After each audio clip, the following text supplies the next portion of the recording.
Good evening, everyone. Good evening. I'm Pastor Tim Westermeyer, one of the pastors here at St. Philip Deacon. It is my privilege and pleasure to welcome you here tonight as we conclude the 12th season of the Faith and Life Lecture Series. I always like to ask at this point how many people are here tonight who have never been to a Faith and Life event in the past. If you could raise your hand. Wonderful. Good. Welcome. Special welcome to all of you. I'm glad you're here. And welcome to those of you who have been following this series for the last 12 years. As you know, if you have followed the series, our goal has been to bring in exceptionally gifted speakers from both the country and around the world to talk about different dimensions of how Christian faith connects with everyday life. And tonight, at this point, what I would typically be doing is introducing our speaker.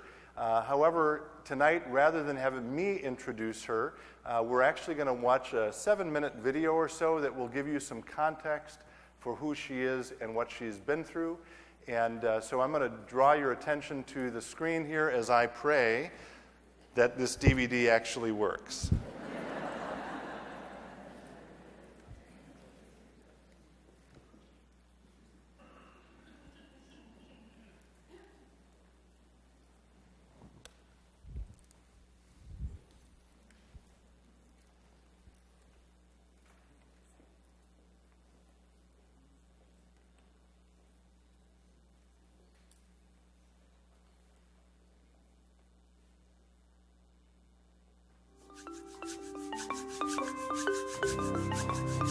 I was born in Rwanda.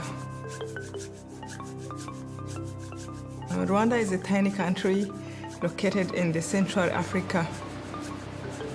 It was and still is one of the most beautiful places in the world. Very green and perfect tropical weather.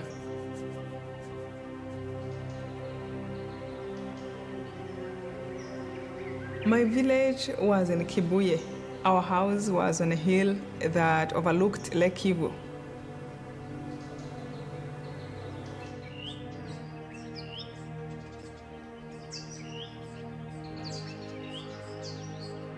My mom and dad were teachers.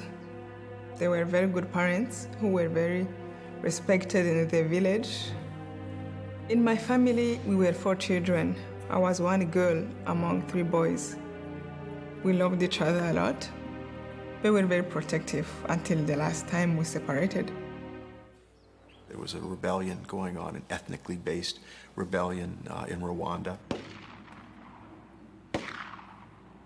Right after the holiday, I had an exam, really an important exam. The regime in Rwanda that was responsible for the genocide was a criminal regime. It operated according to the logic of criminal gangs. So I wrote to my parents and I told them I wanted to stay in school to prepare for my exam. And the aim of the military dictatorship was to preserve power by eliminating that rebellion. My father said, "We miss you, and you have been away so much, away from us." So I went home. Easter vacation that year changed everything in my life. The president's plane was shut down and the genocide began. The 2 leaders died after attending peace talks aimed at ending decades of tribal conflict in the 2 countries. President Habyarimana of Rwanda and President Ntaryamira of Burundi were killed when their plane came down near the Rwandan capital, Kigali. Both were members of the majority Hutu tribe. When the president's plane was shot down, it just was chaos. Within less than an hour, you started to hear the gunfire in your own neighborhood, right up close to you. Before, it was always kind of far away, and it's like it just spread everywhere.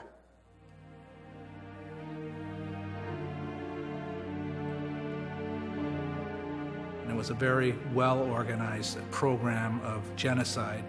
It had been established before the plane went down, and it was just waiting for this event or an event like it to click into motion. These people had lists.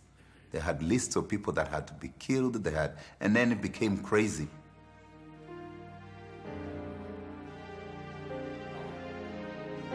And I remember my father telling me, we are worried that you might get raped, and we are worried that we can't help you. They were going home to home, neighborhood to neighborhood, breaking down doors, hacking people to death. Some of the names of Tutsis were being broadcast on the radio.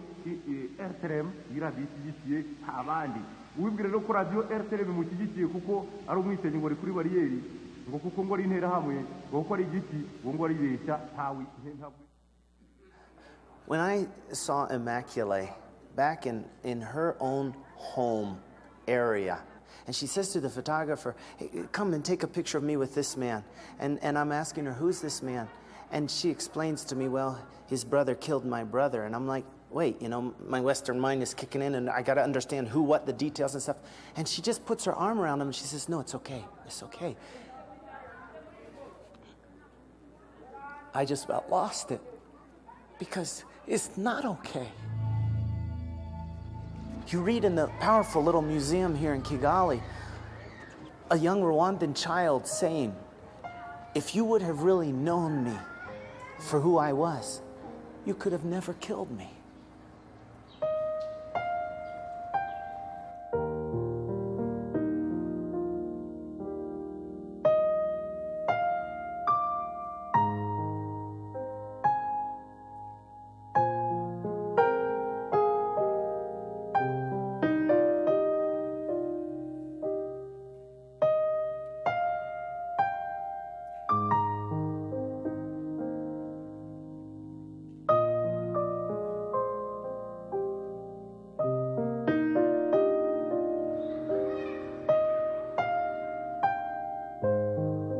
When I think about heroes here in Rwanda, I think about people like Immaculee, who are willing now to share what life is like, going back, touching on it, exploring it.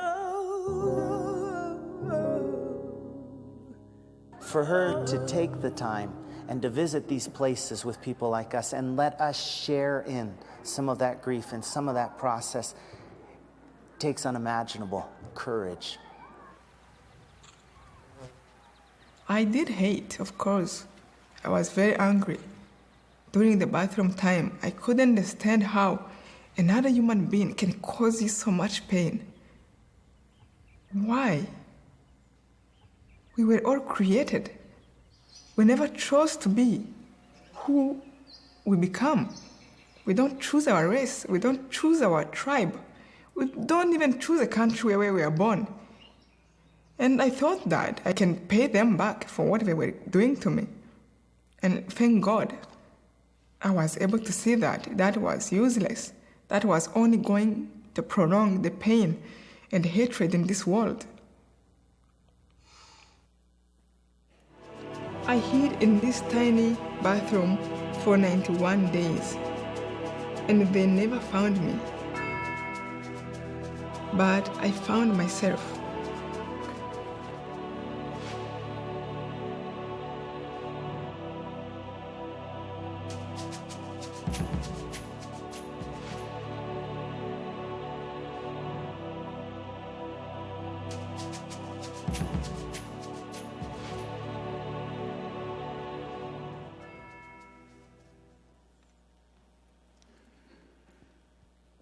Will you help me welcome Immaculee Ilibagiza?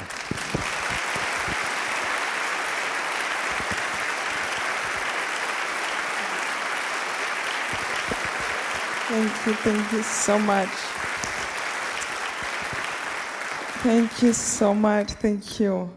It is really, really a great joy to be here, and I'm so grateful that you invited me to share my story with you. And you know, my agent, when he told me I'm coming here, which I do go to many places, and he says, "Is a Lutheran church?" I said, "But I'm Catholic, right?" He said, "Yeah, they know."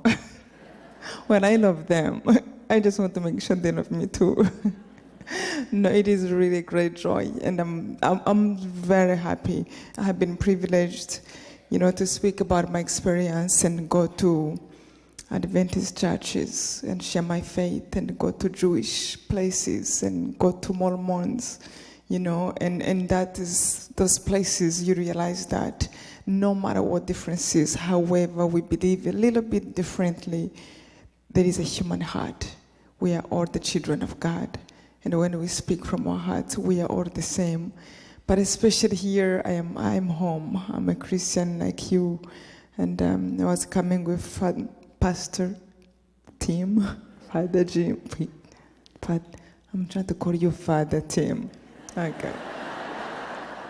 It's the same.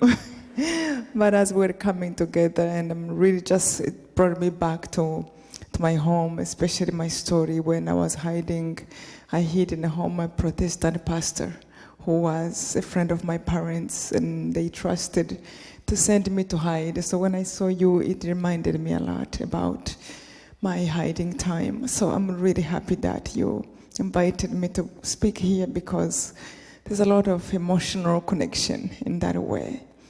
The genocide was a terrible thing, terrible experience. I will not wish anybody to go through what I have gone through, to see what I saw. But it is also a story that taught me so much about life, so much about faith. And among many lessons I learned, one of them was maybe actually a gift, not a lesson. I knew it, but somehow it was not as strong as it became, to know without a shadow of doubt that God is real. God we read in the Bible, God we have heard, who is everywhere, who loves us. You think maybe he loves you because you still have a good life, okay, everything is going well, but you don't think maybe if I go through trouble, then you will think God have left me. But it was actually through the darkest hour that I saw God, that I saw his love, that he spoke louder. And I really was sure, for sure, yes, there is God. And my life never been the same. Another big lesson I learned was to know the power of love. No wonder why our Lord gave it to us as the greatest commandment. Love God above and love one another. Because if a genocide happened to a country, it's because we failed to love one another. I used to work at the United Nations, and we've been in a suit, dressed very nicely, right here in New York City and in my country. And we would have big meetings, and we would talk about how this should never happen again, what happened to Rwanda. And I'm looking at people, but what are you doing? It doesn't take money.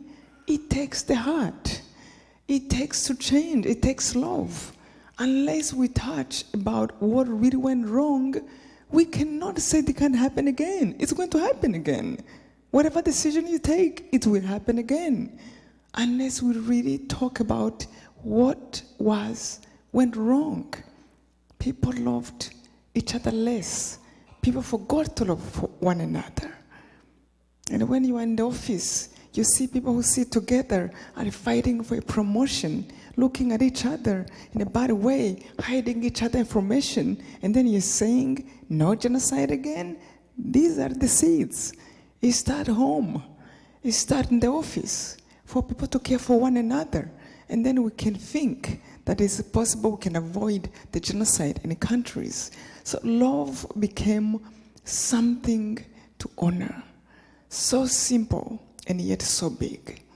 And when you see it lacking in your homes, just know this way it starts. And to love one another, it took another picture for me. The way we talk to one another, the voice we use, the choice of words we use to communicate to one another, the attitude, all that is love. And either it can promote peace, either it can take it away. In my country, hatred, lack of love took 1 million people. It is then you realize, wow, so love is that simple and yet that important. I do respect love. Another big lesson was to know that forgiveness actually was possible. And yet, without forgiveness also, it can take peace away from you for years. And yet, it is a grace, but it is also a decision we take to even ask for that grace. I used to think, you forgive somebody who says something bad about you. I was a student before the genocide. Somebody who took my pen, I can forgive them. I will think about that. But not somebody who killed somebody from your family. Until I went through hatred that burned my skin. Hatred, I felt you can't put in a place, nothing can hold it. I remember being angry and feeling my skin is burning. My blood is running faster out of anger, out of my own thoughts. I am sweating out of anger and nobody's touching me. I wanted to kill the whole country. And I feel like I was one of those people who were killing in my thoughts. I couldn't do it with my hands physically, but in my thoughts, I did it. I revenged. And with all that, my skin will be burning. And to go there and to come back to a journey where I felt peace, I didn't know it was possible. But it was the greatest gift. I remember a time in a genocide when I would feel so much peace from God, and I would ask Him, I wish I can have people, I can just tell them that you are right there, that everything you told us to do is actually for our own good. Look how I'm feeling so happy when I'm praying, when I'm letting go the anger. My body is responding to that. So it was a terrible experience, but it was an experience that really allowed me to feel the things they tell us in the Bible and to see them real. Hatred and love in extreme ways. And I have been privileged to meet people who really share the experience with me. Some people have told me after we heard you speak and after we read your book, we were able to let go the anger. I mean, when I was writing, it was not my intention. I just thought I'm sharing my experience. However, I saw that my story, sharing our stories, not just me alone, somehow we encourage each other. We give each other hope. When you know that another person have gone through such a thing, you realize you too, you can survive it. But to see how many people, especially, who came and said, I was able to let go the anger, I realized that I wasn't maybe the only one who have struggled with that. We really struggle with anger. And the thing is, the world we live in, we get hurt. No matter what you don't want it, you want it, you will get hurt. We hurt people on purpose or without on purpose, willingly and unwillingly. And we really have to be ready to apologize and have to be ready to forgive. Otherwise, we cannot live in peace in this world. I remember a man who told me, he said, after I heard you speak, for the first time in 54 years, I was able to sleep in peace. And I just knew what he meant. Another lady told me, after I heard you speak, I went home, I picked up my phone, I called my mom I have not spoken to in 20 years. She said, after I blew up, I left, I never looked back. And she said, we cried and we laughed after 20 years, just with one call. And she said, I can't believe how much affection I wasted from my own mother, out of my anger. And it is really the prayer I offer God when I go to speak. If He left me for this, at least that the grace He used to touch me, that will touch you. Because we all have something to let go. As you saw in the documentary, the genocide started in 1994. I was a student in college, and I was home for Easter holiday. And I never forgot the day it started. It was Wednesday. My brother, who had just finished his master's degree, came to my room, pushed the door, and gave me the news that the president of the country died that night. So in my country, we had two main tribes, Hutu and Tutsis. And I belonged to a tribe that was not well loved. But it was really political problems. However, as you know, the politics, they affect us. So we loved each other between the tribes. My best friend to this day is from the other tribe. But somehow the politicians, for their own self-interest, they have been causing these two people not to like each other. There was a radio, I remember, you just saw it in the documentary, for 2 years before the genocide, where the journalists would act like they were drunk. So they would be saying things like, one day we will kill those people. Have you seen them? They're not human beings. They have tails, they have horns, and they will laugh. And these are the people, we look alike. We same, you don't know who is Tutsi, who is Hutu. But they have been doing that for the self-interest of protecting the power. It was almost like political parties. That's how it went to. So the Hutus said, if we have this, we kill them, we keep the power. So that was the reason behind it. So they have started the genocide, they have prepared it, and the very beginning was to kill the president. Many people believe his own people killed him because he would not allow them to kill a whole tribe under his mandate. They knew that the world would ask him what happened, so they killed him to be a sacrifice for that. So when my brother told me, I remember my mind went back to that radio, and I thought, they're going to kill us. They were insulting us all the time, but it's not fair. I mean, to be born somewhere and somebody just want to kill you, but somehow you knew in your mind, I knew something bad is going to happen. I remember I went outside, I met my parents, we were so worried. My parents were teachers. We put on the radio, we capturing every channel just to try to find out what was going on in the country. The people who were the leaders now, who took over after the president died, the new president, they blocked the borders right away, like 10 minutes after the president died. No one can go outside. They shut down every activity in the country. No work, no bank, no public transportation. They told us all to stay home. And they were reporting people who were being killed. I remember 2 hours later, BBC Radio reported 18 families. 10 children and mom and dad have just been killed. 8 children and mom and dad have just been killed. They will report. And I remember my father thinking and saying, this never happened before, where they killed a whole family. Well, that's why they call it a genocide. And I remember at the end of the day, we had so many people coming home. By the second day, we had about 10,000 people. People from different areas coming to my house and asking my parents what to do. My parents were people who cared so much about everybody in the village.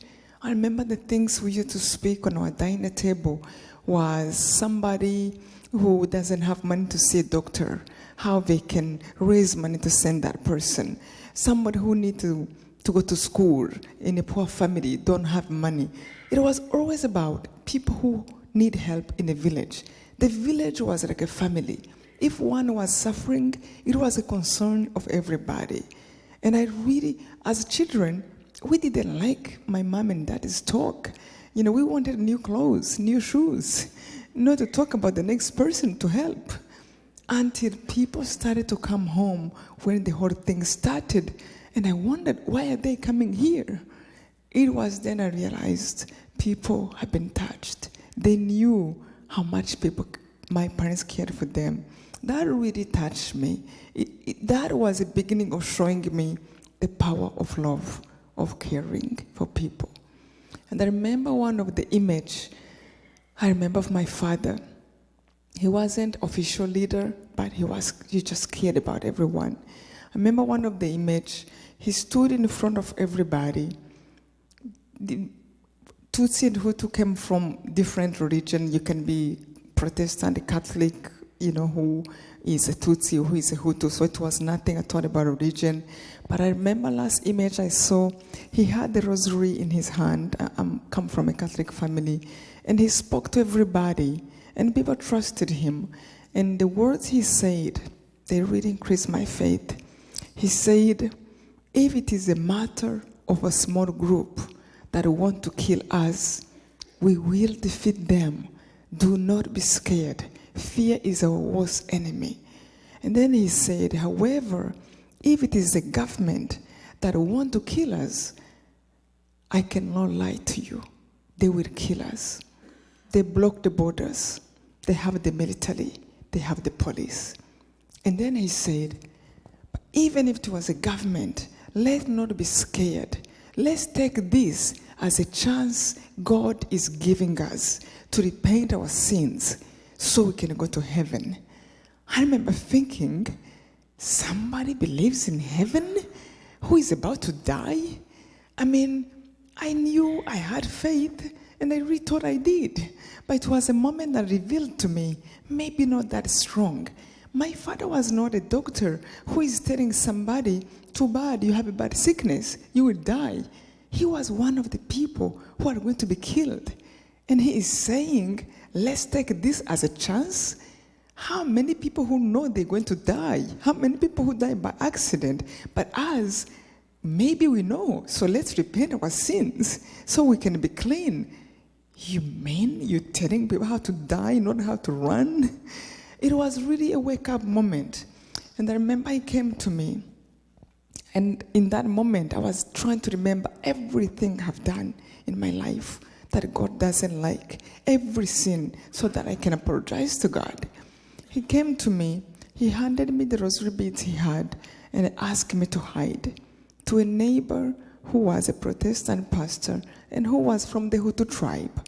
I remember before I left, my brother came to him and he said, Dad, you are sending her to a man who is from the other tribe. If things go bad, they will kill her. And I was one daughter. That's why they tried to protect me. They wanted to just make sure I was safe. And the boys just were pushing me. And then my father said, I know that man. Even if things go bad, he will not be able to kill. He's a friend. And I really have to insist, not everyone was killing in the other tribe. Not even half of them. It was the government was using the tribe name to gain the power. We are killing them. That was also another moment that really just like emphasized the lesson my father used to tell us. This was the man different from us, but he knew he was a good man. He used to tell us, do not judge people. Avoid putting people in boxes because they come from that country, because they come from that state, that religion, that tribe. He said, always open your heart. If people prove you wrong, take your distance. But if they don't, remember, we are all God's children. In that moment, it was also a moment I said, he meant it. I mean, I knew how much he loved me, but he's sending me to a person who's completely from the other tribe. But he opened his heart to be his friend, to be able to see this man is not what they say everyone should be in that tribe. I went to the man where they sent me. I remember when I was leaving, it was almost like a voice in me was clear enough, and it was telling me, look back, you will never see them again. And another voice in me, I was fighting it. Why? Why are we not see them again? I mean, we are among friends, among neighbors. I will make a step, something in me will tell me, look back, you will never see them again. It was really hard. I went to the neighbor. I told him what my parents told me. I remember he put me to sit in a tiny bathroom, 3 by 4 feet. I can still remember his face. He was so scared. He said, you never know what can happen in a times like this, when the politicians start to use any way to hurt people, to protect their power. So he showed me this tiny bathroom, 3 by 4 feet. I remember when I looked at that place, I thought, this is too small for me. I can't sit here. I mean, 3 days before that, I had a scholarship in college. I was going to school. I was paid to go to school. I had my own room in school. I had my own rooms in my parents' house. 3 days before that, everything seemed to be okay. In my life until then, I have never seen a family member dying, not even a grandma. I have never been to a funeral in my family before that. And you mean things can change that quickly? And I'm sitting in these 3x4 feet.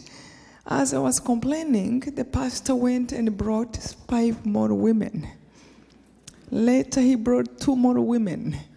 We were 8 people in 3x4 feet. It was also another moment that really taught me something. When you think things are bad, they can get worse. And it really taught me just to take things easy, not to complain necessary, or not to take complaint as something good, because actually it makes things worse. But I think when we take it easy, calmly, you can see things in the face, and then calmly you can make decisions to make the next step. So when we were now 8, we had to find a place to sit in 3x4 feet. Literally, we were sitting on the top of each other. I remember the elder was 55 years old. The younger was 7 years old. The man told us that he won't even tell his children that we are there. He said he will tell them that he lost the key of the bathroom. He said, you never know who can say something. It will be too late, even if I trust my children. So we sat there. We couldn't make any noise. He came to visit, to see us again. Not that he didn't want to come to give us food, to see us, but the time he can afford to come back was about 2-3 days later, because no one knew that we were there.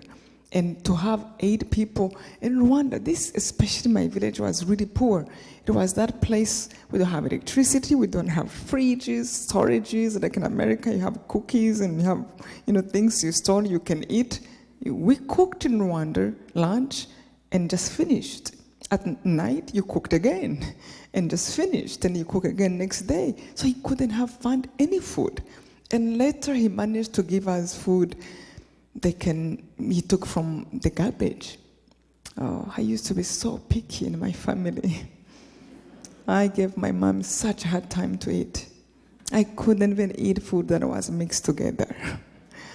I seemed to care how food looks like in my stomach. And now I had to close my eyes, my nose, and eat just to survive. I remember at the end of the week, the man came to give us food. I couldn't take it. I thought it was too much. I could not spend there another one more day.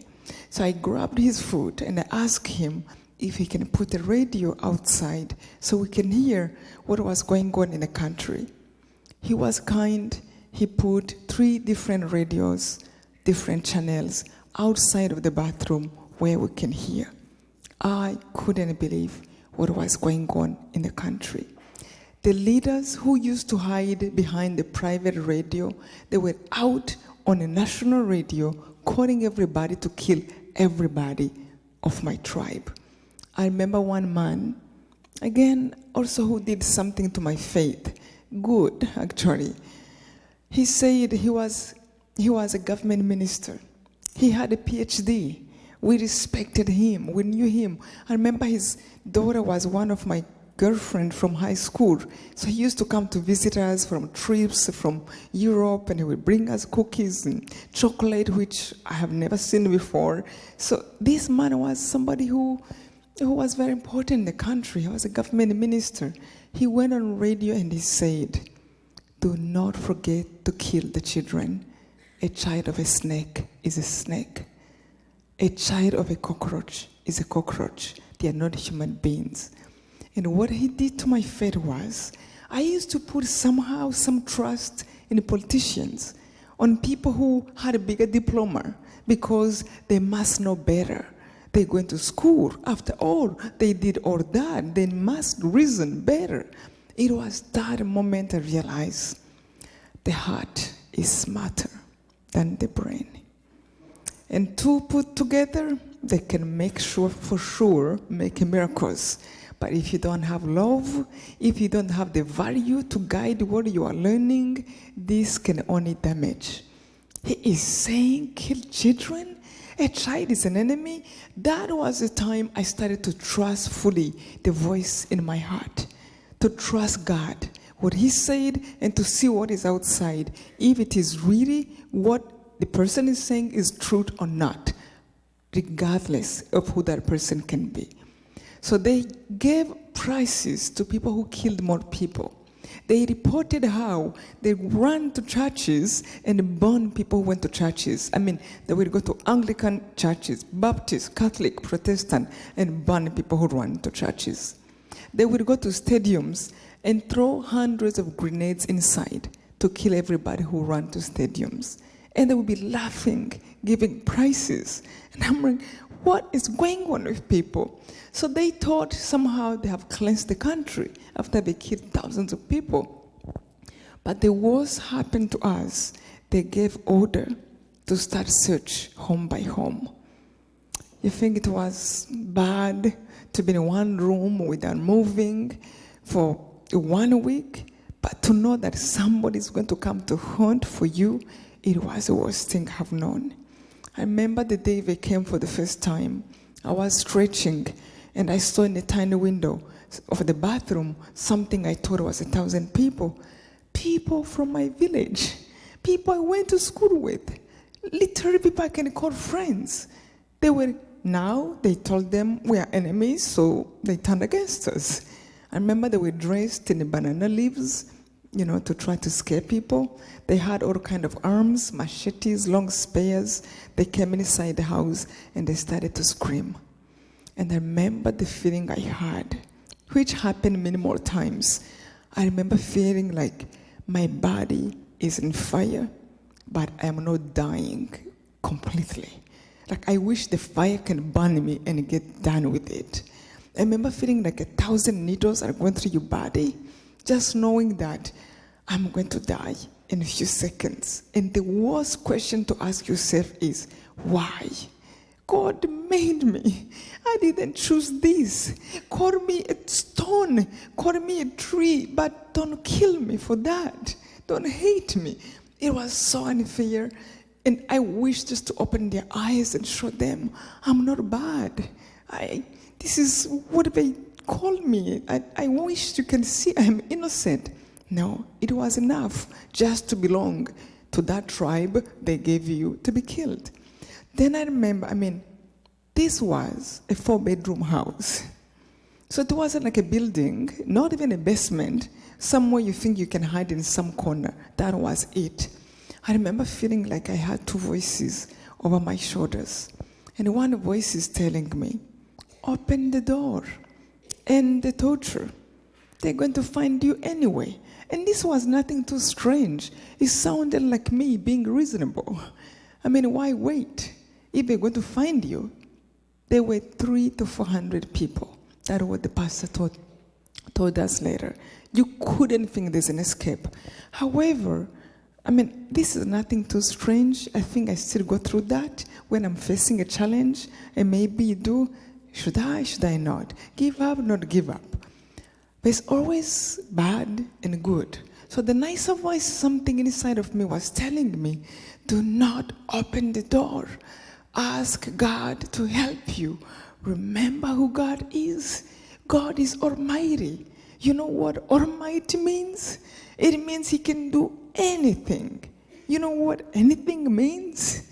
It means even if I see you, they might not be able to touch you. You know how nice to be able to have that? I don't even know how people who don't believe in God, how they live. How do they go through trouble without believing that there's something beyond you, bigger than you, that can defend you? But that was nice, and I really felt hope. Oh, that's good, that's true. I can ask God, I'm not here alone. But the bad voice convinced me. There is no God, really? Do you know how many innocent people dying? The kids? Why would He protect you anyway, even if He was there? But He doesn't exist. It is all your pastor and your priest told you just to convince you otherwise.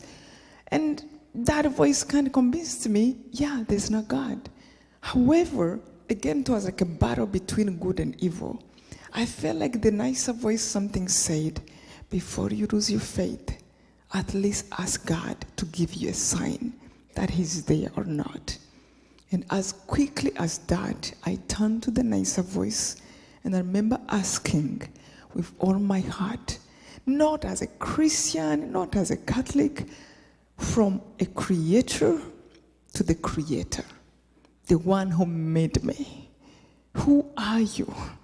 I remember asking God, if it is somebody who made this ground I'm standing on, if it is somebody who made my skin, if it is somebody who controlled my breath, somebody who put together all the moon and the stars, I am begging you, just show me a sign. Are you there? Can you hear me? I might not understand how things work with you, but are you even there? And if you give me a sign, I promise you, I will never lose faith in you again. I might not understand, but I will know you are there even if I can't hear you. In that moment, I remember asking God for a sign, a specific sign. I didn't want to get confused. Who did it? Was it luck? Was it me? Was it God?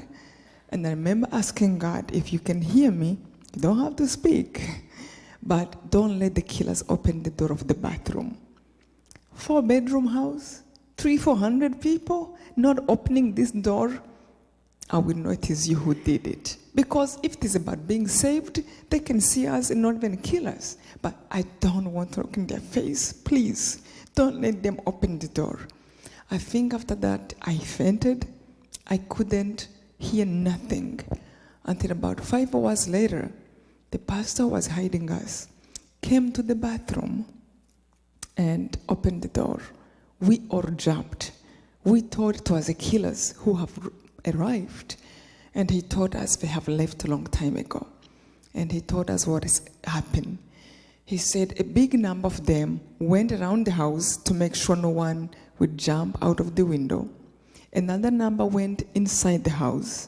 Another number went in the ceiling of the house with flashlights to make sure no one is hiding there. Another number went on the roof of the house to make sure no one is laying there. They went in every room, under the beds, in the closets. They even opened suitcases to make sure there's no babies hiding. At last, they came right to the door of the bathroom. One of the killers touched the handle. He said, I was sweating, I was shaking. That's what the man who was hiding us said. And he said the killer touched the handle. Before he pushed it open, he said, you know what? We trust you. You are one of us. You are a good man. You cannot hide the bad guys, the enemies of the country. You are one of us. There's nothing here. And he turned around and left. When the man told us, the shocking part for me was not, oh, we are saved. It was, oh my God, God is real. God heard me in the bathroom, not even the church. And then I started to think, I didn't even speak. I only thought. So it's true what the priests have been telling us, and that God can see everything. He's inside of us and outside. It's true. He's everywhere. But that was good to realize that I'm not alone, no matter where I am, even when I don't talk. But a little bit scary was, he sees everything. It was a little bit scary. Even when I'm thinking, he knows. You mean we don't have any privacy? It's a little bit scary. Well, what that did to me was, I started to speak to God as I'm talking to you. The anger I had, I would tell him, well, you know I have a good reason to be angry. I know you don't like it, but they're killing my family, so I'm sure you understand. Because he sees anyway. I remember I asked the man, the pastor, to give me the Bible. Because now I just wanted to know, who is this God I almost lost faith in? If I almost lost my faith, it's because in the first place, I didn't have enough. And that was a little bit scary, how between the two I can get stuck and how quickly I could have opened the door, end the torture. But now I turn to God. He gave me the Bible, and I started to read the Bible, not like how sometimes I read it. Sometimes I read just to make sure. I prayed today, and I read the Bible, and by the evening I forget what I read about in the morning. No, I was reading to understand, to learn. Who are you? Why did you create us? I would highlight, why did you make us for this mess? It's so funny. When you talk to God, somehow he answers back. I don't know how. I never heard him speak louder. Like I can say I know the tone of his voice. But somehow he speaks back. I felt like God was saying, I created you because I love you. What do you think a couple, when they get married, they want to have a child? Would you think the couple have plans for that child? Or we're going to make a doctor out of the child? Or this child will do this to us, for us? No. They want to have a baby to love. The same way I made you. But how are we in this maze? How did we end up in a genocide? Because I was preferring not to have been born than being there at that time. How did we end up here? I felt like God was saying, open the Bible. I gave you directions to follow. They have not been followed. What happened when an adult tells a child, don't touch the stove? It's hot. It's going to burn you. And the child goes like, let me touch it. It's a nice color. It hurts. And sometimes consequences can be really heavy by not following the directions you are given by somebody who cares about you. From that moment, I realized the commandments of God are not a way to say I'm bossy. I say so, you don't do that. Actually, it's a way God is saying, don't go there. Don't do that. It hurts. It will cause a lot of troubles. So don't do it. That's how I really started to see the commandments of God. Love one another, not because I say so, but because it is better. It will protect you. It has not been done. And somehow I just wanted to understand. And then I remember thinking, okay, God, but how do we end this? How does it end? Where do we go after this? How long do we stay in this mess in life? And I remember again reading, I don't know, it was coming to my heart, but think about it. Life on earth, it might be 100 years. How many people will reach to that? 100. What about after? Well, there's a choice of heaven and there's a choice of hell. It's up to you what you want to work for. Now, let me look at heaven. And I wanted to look in the Bible. What does the Bible speaks about heaven? It's a paradise. A paradise? How long is it? Eternity. That is long. Billions and zillions of years in a paradise? You mean no more pain and no more getting older? Just like a bliss forever and ever? I remember taking a pen on a paper. Let me try to compare this so that my brain can really get it. Life on earth, 100. Life in heaven, billions, and doesn't end. And I remember comparing the two. Life on earth becomes like a dot on a map compared to eternity. It becomes like a blink in a lifetime. And I remember thinking, I'm a student in college. I know how to count. Why do I care so much about this more than this? I mean, it doesn't make much sense. And I really now wanted to care more about that, the long thing. How do I get here? Every page I opened in the Bible was, pray for those who hate you. I'm like, oh, you don't know my enemies. They're really bad. Close the page. I will open another page. Love your enemies. Yeah, mine are terrible. Close the page. Everything is about forgive 70 times. And like, I tried to kill my mother. They tried to kill my dad. So this is not normal enemies. So I'm not going to love them or to forgive them. I just wanted to know God, but without them, that part of forgiving and loving your enemies. I've never heard anywhere before somebody's trying to kill your whole family and you telling me God there to forgive? I couldn't read that. But I rejoiced in just knowing God and what can happen. So that really helped. And then I said, okay, good. Now I have to pray. So, especially in the Catholic, which I always tell my Protestant friends, you can really use the rosary because the rosary is the Bible. My father have given me the rosary. And the way we pray the rosary, for those who know about it, every bead represents a prayer to say.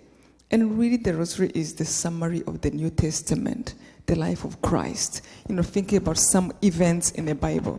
So I remember starting to say the rosary my father gave me because we used to say it in my family, and I did. So I'm going through it. One rosary takes about 25 minutes.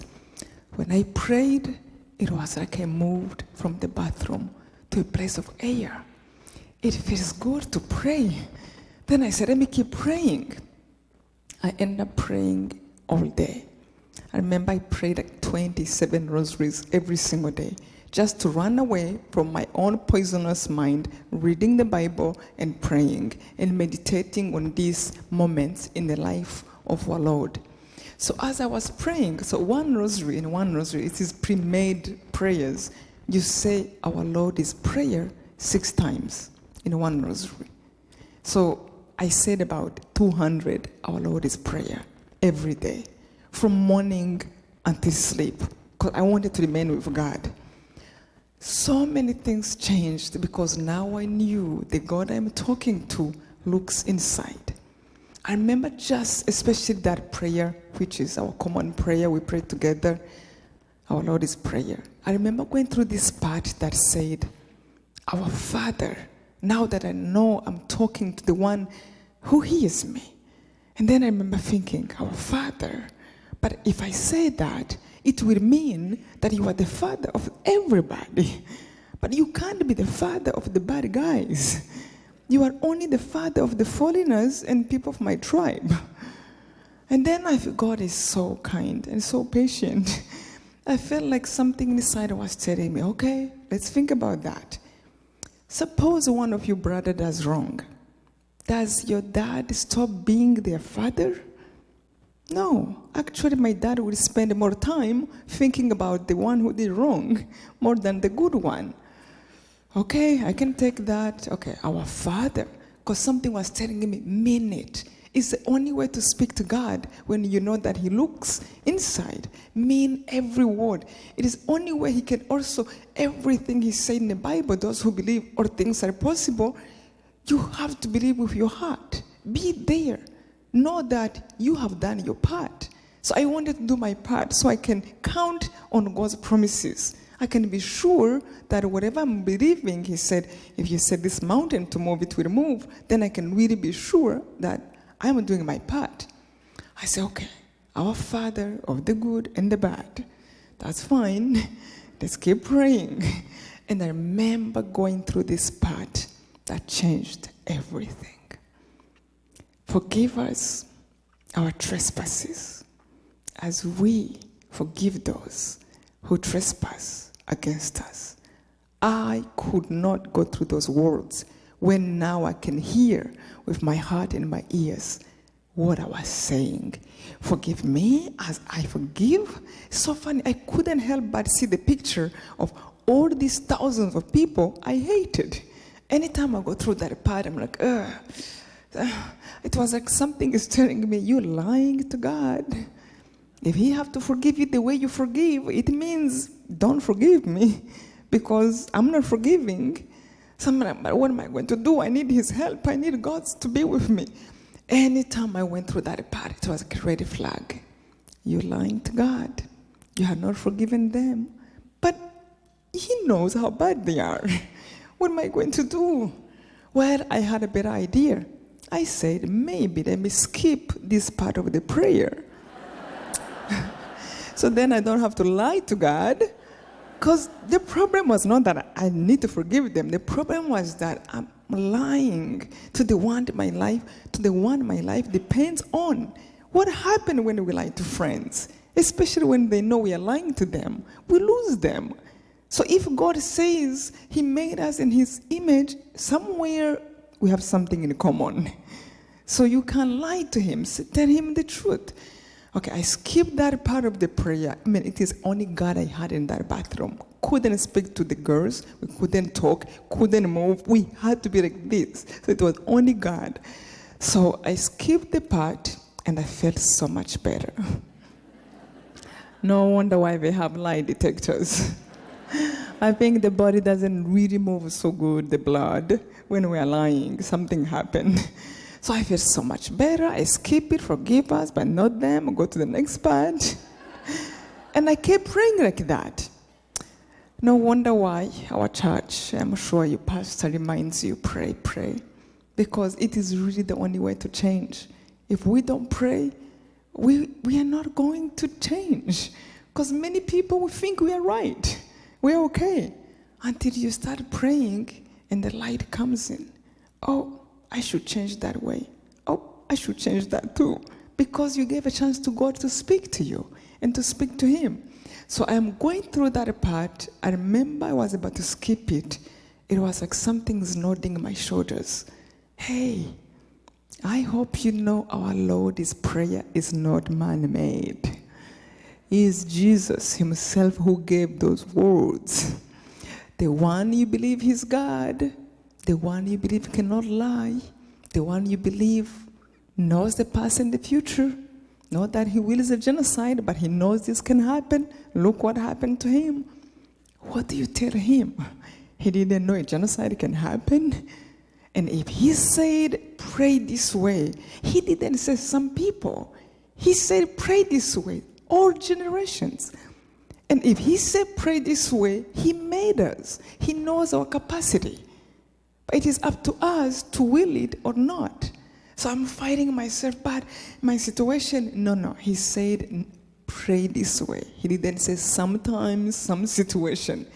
And if God said this, we can be here, it's up to me to believe Him. If I am here, it doesn't mean that this is not possible. Who knows more? Who knows me more than Him? So I realized that I wasn't there, but I'm below. And that's okay. He's God. I'm not. I can make mistakes. He cannot make mistakes. When I saw that, you know what changed in my heart? I still could not forgive even then. But what changed my heart for the first time in the time I was in that place, I understood the meaning of surrendering. I went on my knees, put my hands up, and I begged God, if you know how to forgive, help me out. I am willing. If you said so, I choose to trust you. You know it's possible, even if I don't get it. But you are God, I am not. I put in His hands. Between us as human beings, I never thought God would ever find a way to make me forgive somebody's killing my father, my mom. But I really willed it. Okay, God, if I am asking you to protect me in the bathroom, why can't I trust you to change my heart? At least to do your will. I put in His hands. I put back the prayer, our Lord's Prayer, the whole prayer. Anytime I reach that part, I remind Him, I have not forgiven, but it is in your hands. I am willing. I kept going through that way until one day, I was meditating on a part of the rosary, which is when Jesus is dying on the cross. And I'm watching Him. I'm watching His mother beneath Him. Oh my God, this must be so sad. His mother is there. I mean, I'm glad my mom was not around me to see me suffering like that. And then He's on the cross. He have nails. Oh, pinch yourself. It hurts. And He has nails. And then I remember thinking, why? Why did He have to go through this? I felt like some words of His were again speaking to my heart. Because I love you. Because I cared for you. Because I wanted to save you. And beside that, I wanted you to know if you ever go through anything close to what I have gone through, if you are ever rejected, not well loved, remember, I was there before you. Learn from me. How did I behave in my own pain? Did I curse people? Did I want to kill people like you're trying to do? Learn from me. Hold on to the truth, to what is good, and still go through pain with dignity. And as I'm watching that and hearing that in my heart, somehow it took away my self-pity. Me, look how this can happen to me. Look what happened to the one who was pure. Who is God? Who am I to say how this can happen to me? And he loved me. You know, the thing that happened to people, when people tell you, you're too tall, you're too short, you're too big, you're too skinny, you're too dark, you're too light. The worst thing when people make us feel small is not even that they say so, is that we believe them. And then we start to hate ourselves. And then you want to hide. And then you take the shame and you feel you're not worthy. But when I remember looking at Jesus dying, I said, but nothing is reduced of him. He's still God. He's actually accomplishing more even when he was rejected. So it doesn't mean if I'm rejected that I'm supposed to look at myself small. He saved me through pain. So somehow that was giving me back something. But I remember as I'm watching again in the Bible, thinking of that moment when he said, forgive them, Father. They don't know what they do. I wanted to forgive, but I am telling you the truth, I did not know how by this time. I wanted to do whatever God wanted me to do, but how? How do you forgive somebody who's trying to kill everybody who look like you? Your parents, who is trying to kill you? God, okay, fine, I will follow you, but how? When he said those words, when I saw them in the Bible, meditating on that part, forgive them, Father. They don't know what they do. It wasn't the first part, it was the second. It was like an answer to an equation. When you are a student, they're teaching you 1 + 2 is 3. All of a sudden you get it, like, that's it. They don't get it. People are trying to kill you. They don't even measure the consequences will come on them. They don't think of the consequences will come to their family, their children, their wives. And you think they're thinking about the pain they're making you go through. And you trying to be like them does not change one thing. You are becoming what you hate worse. You hate what they're doing to you, and yet you're trying to kill them and be even worse than them. If you have left me in that bathroom outside, the things were going through my body was my mind. I would be a soldier, I would train my body, I would throw bombs all over the country and blow up everybody. That was the justice could have been equal what they were putting us through in the whole country. And Jesus saying, you want to be that? Worse than them? Actually, things I can't even put in practice, but in my head, I was there. And that's what happened when we become angry, revengeful. We become hateful. We become sick. You think about somebody who did something bad to you, your hair stands. You think about somebody who have hurt you, your blood runs. Who is hurting? You, with your own thoughts. And I saw it right there. But when he said they don't get it, it was time I said, it's true. Why am I being like them and wanting to be even worse than them? And yet from what they're doing. But then, how come they don't know what they do? And yet they're smart people. They are not sick. I feel like our Lord was saying because they don't love. When there is no love in the heart, not only them, even you, we become, we don't know what we do. How many of us have said something, done something? In the moment you do, you feel like you're okay. And a week later, you go like, what's wrong with me? How can I do that? How can I say that? That's the time you get it. Now, you know what you have done. But in the moment you did it, you didn't know. When I was thinking about all that, that's when I realized, okay, even a killer, there is a chance they can see what they're doing, not maybe now, but later. But somehow, I still felt that they're bad. I can forgive them, but they will go to hell. That's the kind of forgiveness I had for them. And I remember I felt Jesus was showing me something. It was like the world was divided in two parts. A part of love and a part of hate. And a part of love were people like Mandela, people like Gandhi, people like Mother Teresa. And on a part of hate were people like Hitler. People were causing a genocide in Rwanda, killing people, revengeful. Me, who was there trying to revenge, if in my mind at least. And I felt like our Lord was showing me, notice people who are on the side of love. Are people who have suffered, who have known injustice. Mandela, Gandhi. People who have known hatred, but no matter what happens to them, nothing will change their mind to become hateful. They will die defending truth, defending peace, and yet they know what it feels like to be mistreated. Who do you want to stand with? And I want to leave that with you too. Who do we want to stand with?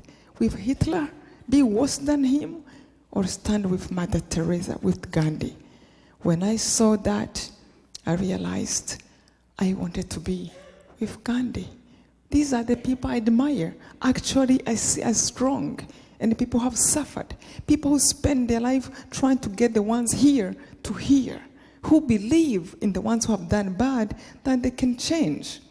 When I saw that, that's when I started to pray for those who are killing us.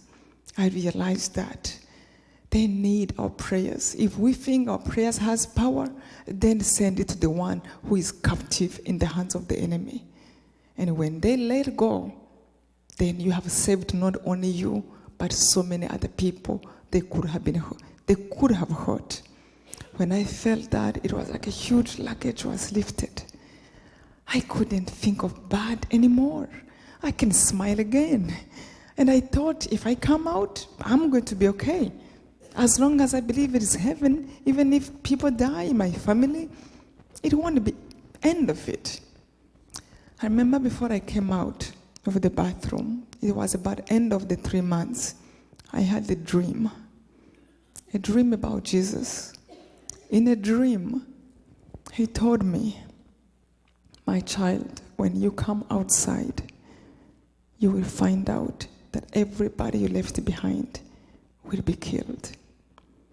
But if you continue to trust me and to love me, funny, he didn't mention nothing about forgiveness. But later I realized you can't really love God without forgiving. When you love somebody, you embrace them. Especially God, you know He's right, and trust them means you trust everything He says. If you continue to trust me and to love me, I will be there for you, and I will do more for you than what your parents could have been able to do for you. That's what he said in the dream. And I remember I jumped because I can see him. It was like I can see him. He was skinny. There was no cross, but he was almost like the way he was on the cross. He was sad, like like the situation in the genocide. And after he said that, I said, of course, if you can take care of me, who else do I need? In a dream, when I woke up, I beat myself. I said yes to that. I should have asked him to protect them. And by this time, actually, I found out later some family members were still alive. But the dream I thought was just a dream. Later, I find out it was not just a dream. 3 months later, the war was over. We came out, and the very first night, I was in a refugee camp. I found out everybody I left behind was killed. My mom was killed.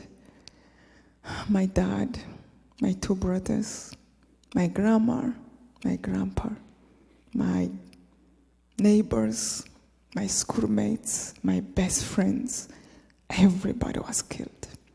1 million people was killed in a period of 3 months. Rwanda is the size of Maryland state. It's a small country. Everywhere was dead bodies. More than 1 million, actually, was killed. Everywhere was dead bodies. And many times I felt, what do I do? You die, you crash when something like this happens. And somehow I will cry and just, I'm dying.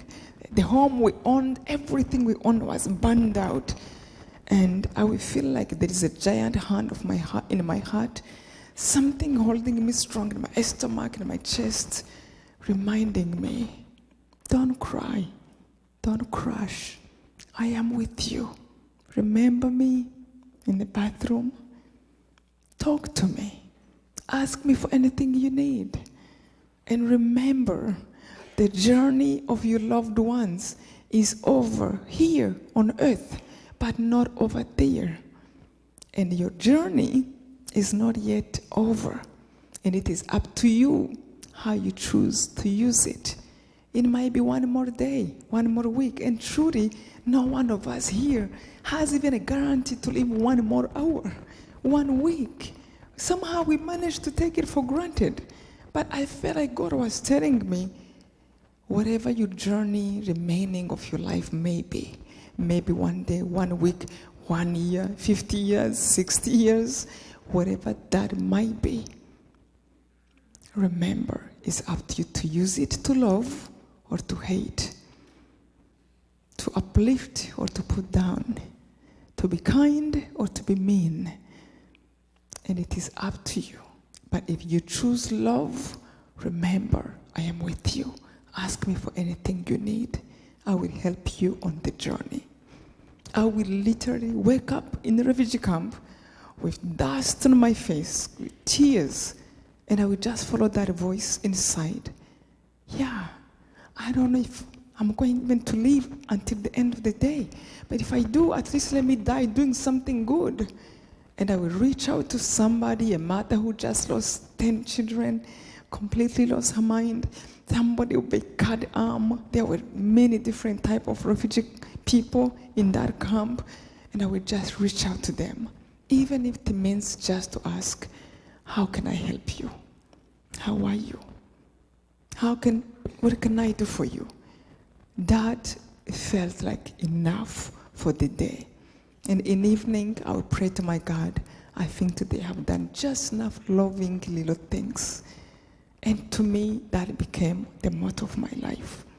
If only I can do one loving thing, maybe talking to somebody, I know God will be there for me. And slowly, everything started to come. I wrote letters to God, which I still do to this day. I would ask him, I need a friend. I mean, the good thing is that you can ask God anything because he's God. You can't ask another friend, I need a friend. No, God can do that. I will ask him on a paper, I need clothes to change. Like a child asking dad because he's the only one who is there now. I need a pen and a notebook. And to see the hand of God in your life. When you have nobody, you don't have a phone to send a text, to send an email, you don't have any connection, not your parents, not a family member, and yet God still answers, that's really when you have a good relationship. Because when you can say, I remember just a little thing, one thing I had on my paper, I have asked God to give me. I wanted clothes to change. And a friend of mine who had a scholarship in Europe, in Belgium, sent me a jeans and a t-shirt, put it in an envelope and the letter, and she said in the letter, I have heard many people in our classmates who died, but nobody yet confirmed to me that you are dead. But if you are still alive, you must need clothes to change. She put that in an envelope, gave it to a military person who was leaving Europe, coming to Rwanda to help from the UN, and that military ended up in my refugee camp, which was maybe 300 of them in the whole country. And that same thing was on my paper, asking God, I need clothes to change. And he had to speak to somebody, not really even speak loud, but make that lady send that. It was those times you said, this is so good. I can talk to you in the hall and you will still make something happen. All I need to do is just to do your will and to put my trust in you. Slowly, those who read Left to Tell and the second book, Led by Faith, I wrote a lot about especially the miracles I saw in my life, which we all see really when we pay attention. Soon after, like 2 weeks later, one of my things was, God, I need a room to sleep in, because we were sleeping on the ground, not like here on bricks floor, on the dirt. You will sleep on the ground. In the morning, you remove stones under your cheek, because they have not prepared for any refugee like that. And I told God, it was like almost God was saying, instead of complaining, tell me what you need. Because you can spend your time saying, I can't believe in this. I can't believe this is happening. Or you can say, I need this. And that was a really big journey to come from my complaining, let me tell him what I need, despite of what have happened. So I would tell him I need clothes and I need a home. I just need simple. Only what I needed. I need a bedroom, I need bed sheets, and I need a blanket. I like details. Soon after, a lady came to the refugee camp, the most unlikely person who was actually like a handicapped woman without legs in Rwanda. She's in a wheelchair. When you are in a wheelchair in Rwanda, you are pushing the wheelchair in a dirt road. It's not like here you can push something and just goes where you want. She was covered by dust. And this is the lady who came and say, I knew your mom, and I'm going to take you out of this refugee camp. I'm like, I know I'm praying, but I don't know you, but I think I need to help you. You can't help me. She went back. I said no to that. She came back next day. She said, I know you don't believe me, but for the sake of your mom, I will take anybody you want so that I can take you out of this refugee camp, if that makes you safe. I gave her 10 people. I said, okay, you take all of us. She said, okay. She brought a car. She took us to the city. She actually had a beautiful home, gave us rooms, and she said, in the morning, get up and go look for a job. I just wanted to do this for your mother because I knew her and she loved me. She had done something for her. So later, the same thing as coming in this country. I remember 1998. It was also a miracle. I have got a job in the UN, which again, I wrote how everything happened in my book, Left to Tell. And I remember before I came to this country, I have to go back to visit somebody who killed my family. And then many people used to tell me, you cannot forgive this quickly. It doesn't happen like that. It's going to come back to you. And I remember I said, let me go and see this person. The peace I feel, I don't want it to be fake. I want it to be real. I went to the prison. The head of the prison was a friend of my dad who have just lost 5 children. I remember he brought the man who killed my family in a corner. He is walking. He used to be a man I knew, a man like many of you, who used to wear a suit, a good man, was a teacher one time, worked in the government, and now he was in a prison. And I remember he had one foot swelling. His hair was upside down. His beard have not shaved for 6 months. It was a terrible scene to see. And I just broke down and cried. It was like Jesus was saying, you see what I told you? He could not have known what he was doing. And that's what happened to each one of us when we act out of selfishness, out of anger. We put ourselves in places we don't want to go. I reached out to him and I told him I forgave him. My heart was completely at peace. And why I told him I forgave him, it wasn't like I want him to know. I wanted to free him. That's what was in my heart. I wanted him not to have me as an excuse for not to find himself. I wanted to free him to say, don't think I'm mad at you. Look what I killed. I just wanted him to go in his heart and say, what have I done? How can I do what I did? I wanted when his children come to see him in a prison, he can tell them, never do what I have done. Look at the consequences. Never hate people. Don't kill people. And I offered him forgiveness. I remember he covered his head. He couldn't look at me. And the head of the jail was very mad. But I left quickly. A year later, this man came to look for me where I was working at the UN, the head of the jail. And I told him, I'm so sorry that day. I didn't remember that you lost your family, and I forgave him. He said, no, I came to thank you. I never thought that forgiveness was possible. This man revealed to me, he used to beat the prisoners, and he would go home feeling better. The next day, he would come back with even more anger. Beat them again to revenge his family. He would go back home again, feeling better. Next morning, he would be more angry. And he said, after you forgave that man, the next day, I wanted to speak to them to find out what they did more than beating him. And he said, it was through speaking to them that I realized many were regretting, and he was able to find his also forgiveness. And I was so happy, and it is really the reason I shared the story. 1998, I moved to United States in the UN here in New York City. There, not here. And 2006, I wrote my first book, which was really a miracle. Also, just through prayer, asking God, help me. You know, people used to tell me, write a book, and I would laugh at them. I don't even speak English. How can I write a book in English? Which finally I listened to them, and 3 days later, I met somebody who actually asked me to write a book after I just finished it. And the book was out. I remember 2 weeks later it was outside. It was a New York Times bestseller. I didn't know what that meant. But later I found out it was a big blessing.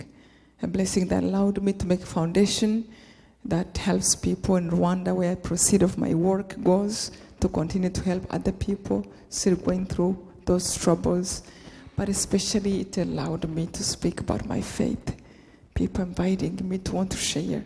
I mean, I never dreamt this kind of life is possible in my childhood. You know, here you tell children, what do you want to do when you grow up? I would never have thought this was going to be. But somehow, in a very funny way, I feel home. Not only in this country, but in my work. I always wanted to share faith, to speak about faith, to share what God is doing for me. And a friend of mine who was a Protestant, she used to tell me, you know, you can be a preacher. But I said, but I'm Catholic. We don't become preachers. I'm a woman. But something you still need to follow something, because the things of God interest you. And finally, however God does things, found a way for me to share faith. And it feels good. It feels home.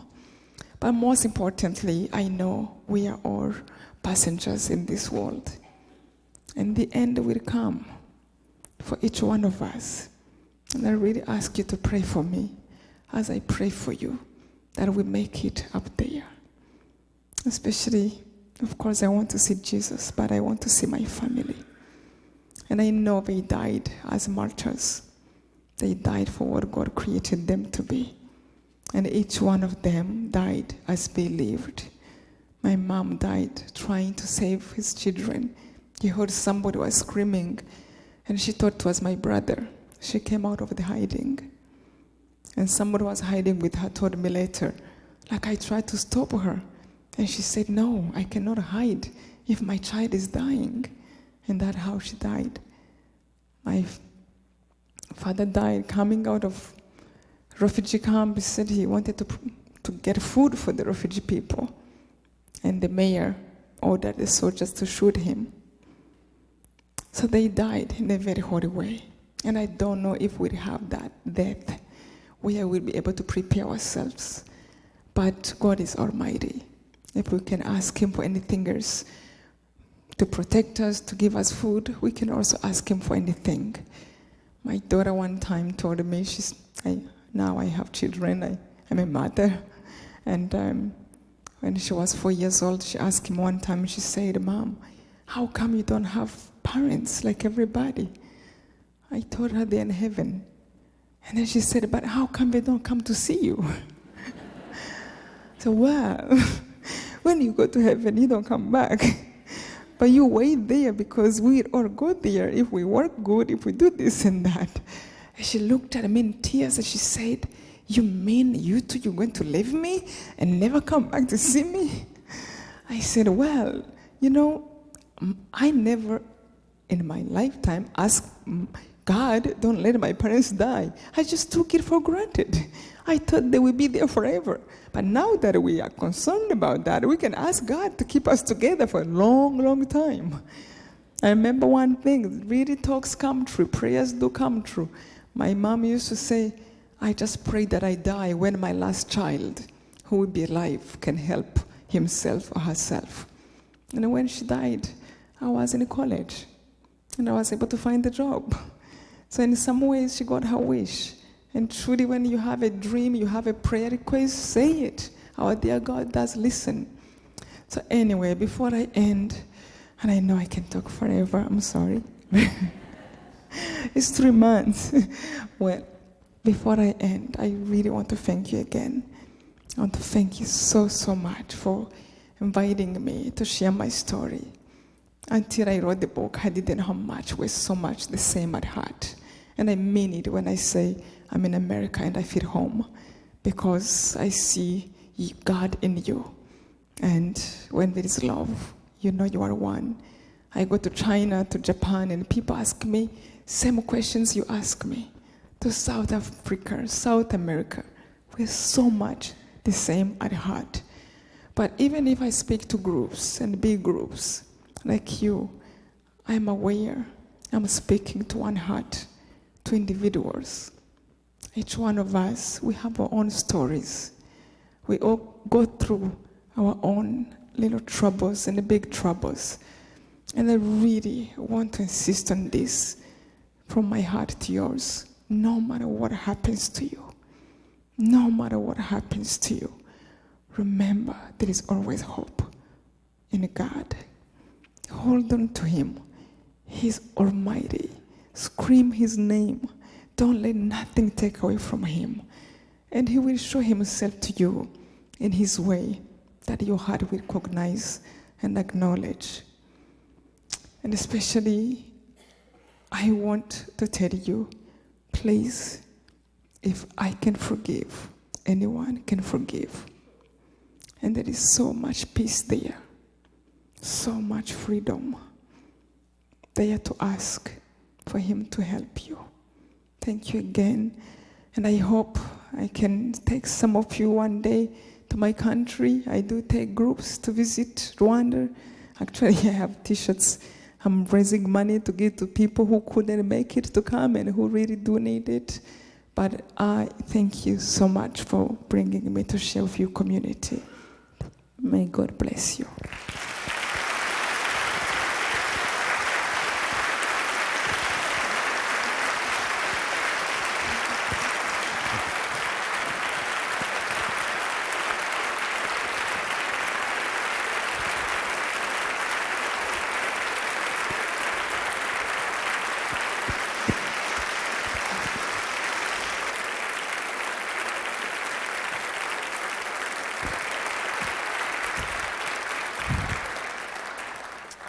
You can all be seated for just a minute. Thank you so much. You don't need to go too far away.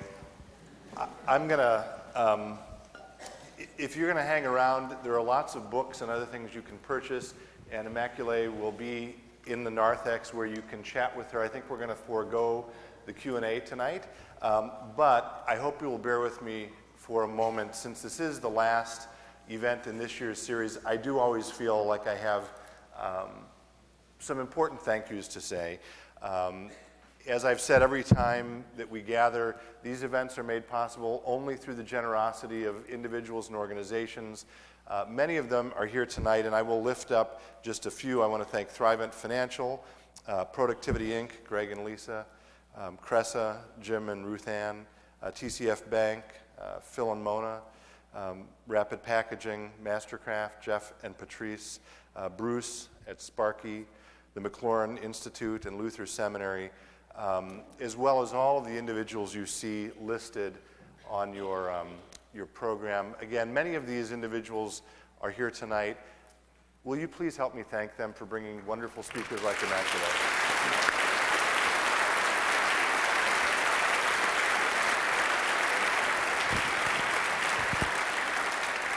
I also want to, as always, give a great thank you to our dear friend Jeff Elstead. This is the 60th event. Jeff has been at all but maybe one or two of them, and the one or two that he's missed, he's been here in spirit through his CDs. So Jeff, thank you, my dear friend. Thank you very much.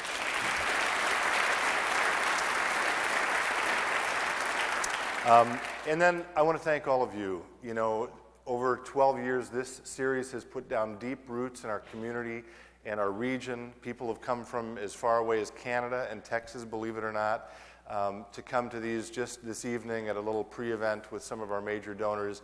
I shared the story of a gentleman who wrote from 1,000 miles away, who has listened to all of the podcasts from these events and talked about how it had changed his life. So we're doing something powerful and important through these events, and I'm so grateful that all of you came out on a beautiful April day to be present, and I hope you will tell other people about them and join us in the fall. You'll notice our opening event is on October 8th. Come back for that. We've got most of next year's series lined up, and stay in touch with us through Facebook or email, and you can read more about that here. Okay. Immaculee, thank you again for being with us. We give all of our speakers a little gift. I would like to give you this with our profound gratitude for blessing us with your presence. It's a piece of granite which says, you have a very powerful story. With thanks to Immaculee Ilibagiza, which I always get that last name wrong, but I did, was that okay? Immaculee Ilibagiza for bringing faith to life, and we do thank you very much indeed. Thank you.